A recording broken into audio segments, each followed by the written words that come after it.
Huli pero di kulong. Kung noon nag-umpisa pa, okay lang, walang boyfriend, may flowers ka naman. At ngayon may boyfriend na at may flowers pa.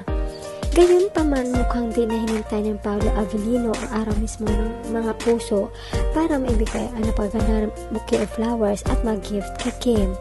Dahil bisperas pa lang ay ibinigay na dimano niya sa aktres.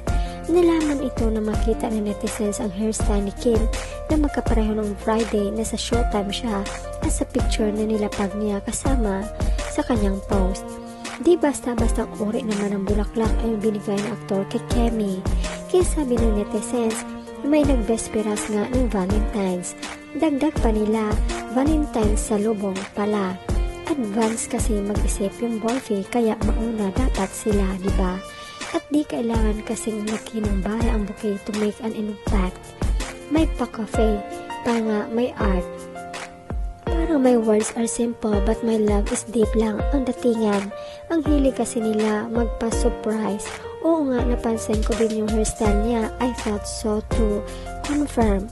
Paolo, gusto mo ba ng supply ng ballpen? Pero gusto ko malaman saan ka umorder ng flowers kasi napaka-rare ng peonies sa Pinas. It needs winter chill. Ang ganda ng blossom nito na sa bouquet. Hands down talaga ako sa kanya. Gagawin talaga niya kung ano ang nagpapasaya kay Kenny. Maging masaya naman tayo sa iba.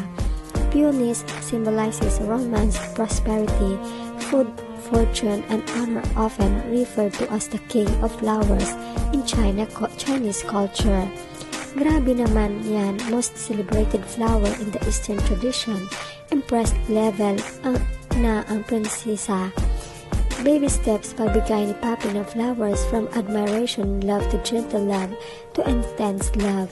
Next year, everlasting love na kaya pure red na yan kasi hindi lang basta love at in love. Kemi is really the love is life, power. At pagtingkad ng patingkad ang kulay ng rosas kada taon. So true. Or maybe, it's official sila na talaga for life. My Kimpa hearts. Love you. Ang ganda ng flowers is screaming so much love. 3 years na consistent ang manoko na yan. Walang palya.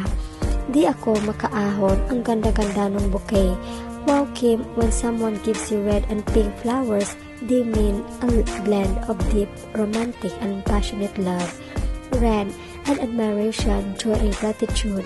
Pink, what more can you ask for a Chinita princess? Perfect timing indeed, or two good people to finally find each other. The song you sang in Showtime, Thank God I Found You, speaks well of what you are feeling right now. Thank you, Lord. Combining pink and red roses signifies a blend of intense passionate love, admiration. While red symbolizes deep desire, pink represents sweetness and elegance together, making them a perfect gesture for expressing romantic yet gentle appreciation and adoration. You can never go wrong with handwritten letters on Valentine's Day. Good job, P. He knows Kim very well. Hindi na si Kim ang nag-handwritten ngayon. Siya na yung nabibigyan. Thank you, Lord.